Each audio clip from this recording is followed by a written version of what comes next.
کافی دنوں سے یہ ٹاپک چل رہا ہے آج کے لیے. نمبر 8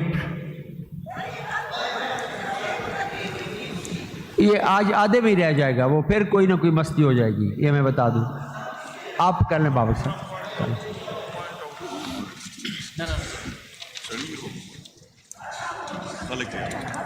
شکریہ جناب اسپیکر صاحب. نگہت بی بی کا شکریہ بھی ادا کرتے ہیں کہ انہوں نے انتہائی اہم موشن لائے ہیں اسمبلی میں جناب اسپیکر, اور یقیناً یہ بہت بڑی خبر ہے کہ اتنی بڑی اماؤنٹ غائب ہے. اس اماؤنٹ کا ریکارڈ موجود نہیں ہے جناب اسپیکر, اور ہم ارادتاً بار بار غیر ارادتاً بار بار فاٹا کا نام استعمال کرتے ہیں. جناب اسپیکر, ہمیں یہ دیکھنا چاہیے کہ یہ باقی صوبے میں ڈیولپمنٹ کی جو ایگزیکیوشن ہے ظاہر ان لائن ڈپارٹمنٹ کے ذریعے ہو رہی ہے جناب اسپیکر, CNW کے ذریعے, لوکل گورنمنٹ کے ذریعے, اریگیشن اور پبلک ہیلتھ کے ذریعے ہماری ایگزیکیوشن ہو رہی ہے جناب اسپیکر.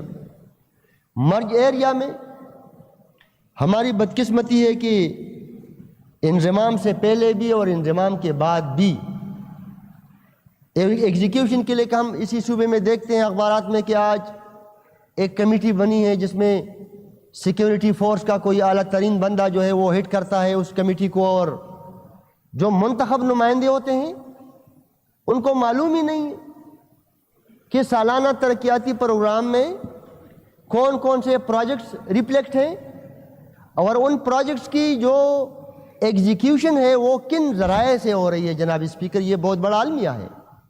میں نہیں سمجھتا ہوں کہ ہم اسمبلی کے ممبران کو اتنا واویلا کرنا چاہیے. ہم جاننا چاہیے ہمیں, اور ہمیں دیکھنا چاہیے کہ وہاں پہ ایگزیکیوشن جو ہے وہ سیکیورٹی فورسز کے ہاتھوں ہو رہی ہے جناب اسپیکر. ان سے کون پوچھ سکتا ہے؟ یہ نالج میں سب کے ہے, ایسا نہیں ہے کہ نالج میں کسی کی نہیں ہے. ہم سب کو معلوم ہے کہ وہاں پہ جب کنٹریکٹرز کنٹریکٹ لے لیتے ہیں تو ورک آرڈر سے پہلے کون کتنا اماؤنٹ جو ہے وہ لے رہے ہیں جناب اسپیکر. جناب اسپیکر, یہ بڑا سنجیدہ مسئلہ اسی حوالے سے بھی ہے کہ ہمیں یاد ہے جب مرج ہو رہا تھا جناب اسپیکر تو مرکزی حکومت نے اعلان کیا تھا کہ 10 سالہ ترقیاتی پیکیج جو ہے وہ مرج اضلاع کے لیے آیا ہے, اور تقریباً 1000 ارب روپیہ تھا جناب اسپیکر. میں نے اس وقت بھی کہا تھا اسمبلی فلور پہ جناب اسپیکر کہ ان سکیمز کے لیے تمام منتخب نمائندوں کو بیٹھنا چاہیے, صاحب الرائے مشران کو بیٹھنا چاہیے, ان لائن ڈپارٹمنٹس کو بیٹھنا چاہیے, اور اس 10 سالہ منصوبے کے لیے منصوبوں کی نشاندہی ہونی چاہیے اور اس پہ کام شروع جناب اسپیکر ہونا چاہیے. آج ہم دیکھ سکتے ہیں کہ اسی منصوبے پہ عمل نہیں ہوا جناب اسپیکر.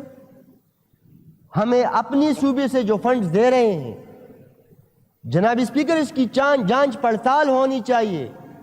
روڈز کی آپ حالت دیکھیں جناب اسپیکر کہ سویلین ڈپارٹمنٹس جو ہیں وہ 1-1 کلومیٹر پہ کتنا لگا رہے ہیں جناب اسپیکر, اور جو سیکیورٹی فورسز نے یہ سارا کام اپنے ہاتھ میں لیا ہے جناب اسپیکر. نہ کوئی ٹینڈر ہے, نہ کوئی آڈٹ ہے, نہ کوئی بل ہے. سرکاری خزانے کو ذاتی جاگیر سمجھ کر اگر استعمال ہونا ہے تو حشر یہی ہوگا کہ کبھی 43 ارب روپیہ غائب ہوں گے اور کبھی 23 ارب روپیہ غائب ہوں گے. نہ ان سے پوچھنے والا کوئی ہوگا اور نہ اس سے حساب کتاب مانگنے والا جناب اسپیکر کون ہوگا. جناب اسپیکر, یہ غریب صوبہ نہیں ہے. ہم بار بار رو رہے ہیں. نگہت بی بی کہہ رہی کہ ایک صوبہ ہونا چاہیے. کیا مسئلہ اسی وجہ سے ہے کہ ہماری صوبوں کی تعداد کم ہے؟ ان چیزوں کو پہ پولیٹیکل سکورنگ نہیں ہونی چاہیے. انتخابات آ جاتے ہیں تو ہمارے ممبران بڑے معذرت کے ساتھ ہزارہ کو صوبہ ہونا چاہیے. صوبہ ہونا چاہیے کہ نہیں ہونا چاہیے یہ سیاسی عمل میں, یہ سیاسی نکتے کے لیے استعمال نہیں ہونا چاہیے. ہمیں بیٹھنا چاہیے. کیوں ایک جگہ کا صوبہ ہونا چاہیے؟ ہمیں کنونس کیا جائے. اگر کوئی کہتا ہے کہ مرج اضلاع کو اس نے تجویز دیے صوبہ ہونا چاہیے تو کیوں ہونا چاہیے؟ اس پہ تو بات ہونی چاہیے. مسئلہ یہ ہے مسئلہ تو یہ ہے کہ بجلی پیداوار ہماری ہے، ہمیں آمدن نہیں مل رہی ہے۔ کل میں بڑا خوش ہوا، سلیم سیف اللہ صاحب نے وزیر اعلیٰ صاحب کو خط لکھا ہے، 158 کا حوالہ دیا ہے کہ گیس اسی صوبے کی پیداوار ہے۔ جناب اسپیکر، پہلا استعمال ہماری صوبے کا حق ہے، لہذا ہر جماعت کو، پی ٹی آئی کو بھی، مسلم لیگ کو بھی، جمعیت کو بھی، جماعت اسلامی کو بھی، پیپلز پارٹی کو بھی، آزاد ممبران کو بھی، تمام پارٹیوں کو صوبے کے حق کے لیے لڑنا چاہیے۔ ہمیں مل کچھ نہیں رہے جناب اسپیکر، ہمیں اپنا گیس نہیں مل رہا ہے، نہ اس کی آمدن مل رہی ہے، ہمیں اپنی بجلی نہیں مل رہی، نہ اس کا آمدن مل رہا ہے جناب اسپیکر، ہمیں تیل کی آمدن نہیں مل رہی جناب اسپیکر، ہمیں اپنی تمباکو کی آمدن نہیں مل رہی ہے جناب اسپیکر۔ ہم سالانہ کئی 100 ارب روپیہ کی معدنیات ہمارے ضائع ہو رہے ہیں، بجلی ہماری ہے، گیس ہمارا ہے، افرادی قوت ہماری ہے، یعنی قدرتی ذرائع ہمارے ہیں جناب اسپیکر۔ کیا یہ گناہ ہے؟ پھر میں جناب اسپیکر یہ بہت بڑا ظلم ہو رہا ہے۔ میں تو پروپوز کرتا ہوں، میں حیرانی سی بات پہ ہوں کہ جو مرج اضلاع کے ارکان ہیں وہ خاموش کیوں ہیں؟ ان کا تعلق اگر کسی بھی جماعت سے کیوں نہ ہو، جماعت سے وابستگی ان کی اپنی جگہ، لیکن ان لوگوں کو اسی صوبائی اسمبلی میں مرج اضلاع کی وکالت کرنی چاہیے۔ کل دوبارہ یہ لوگ دوبارہ واپس عوام میں جائیں گے، اب وہاں پہ آپ حالت دیکھیں جناب اسپیکر، وہاں کی جو پروجیکٹس ہیں ان کی ملازمین ہیں، ان کی مستقلی پہ سال لگتا ہے جناب اسپیکر، وہاں کے خاصہ دار ہوں گے، مرچ پہ ان کا پوری 2 سال لگیں گے جناب اسپیکر۔ سکیمز وہاں اعلان ہوتے ہیں، ان کے فنڈ موجود نہیں ہوتے ہیں جناب اسپیکر، جن سکیمز کی فنڈ موجود ہوتے ہیں وہ ہڑپ کیے جاتے ہیں جناب اسپیکر، وہاں منتخب نمائندوں سے پوچھا نہیں جا رہا جناب اسپیکر۔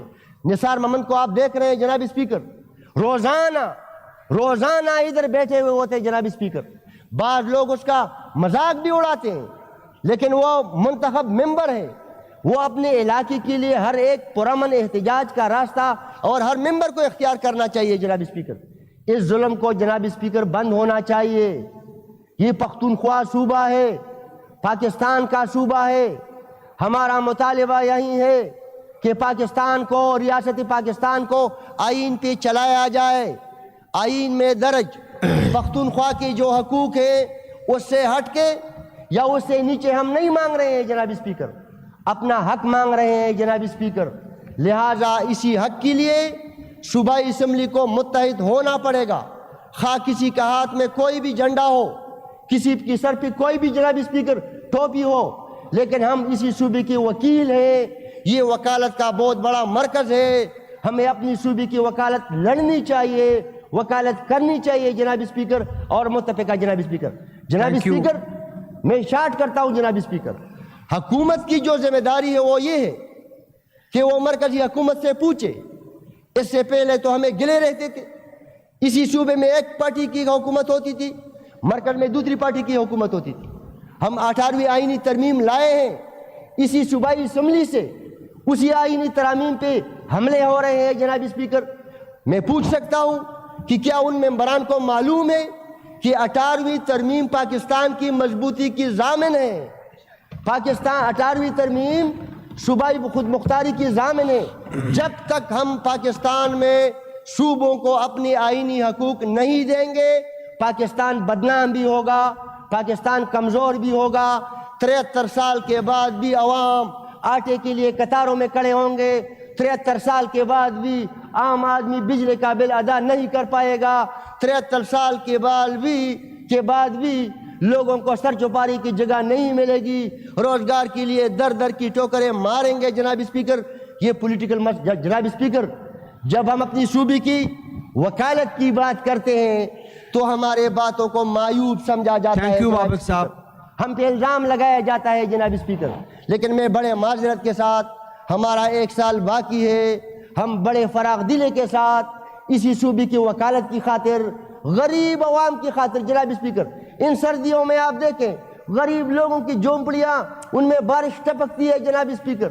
اندازہ ہونا چاہیے کہ 73 سال کے بعد بھی اگر ہم نے غلطیوں اور کوتاہیوں کا ازالہ نہیں کیا تو جناب اسپیکر نہ صرف دنیا میں بدنام ہوتے رہیں گے لیکن بڑی بدقسمتی کے ساتھ ہماری عوام کی حالت بدحال ہوتی رہے گی، جس کی ہم سب ذمہ دار ہیں۔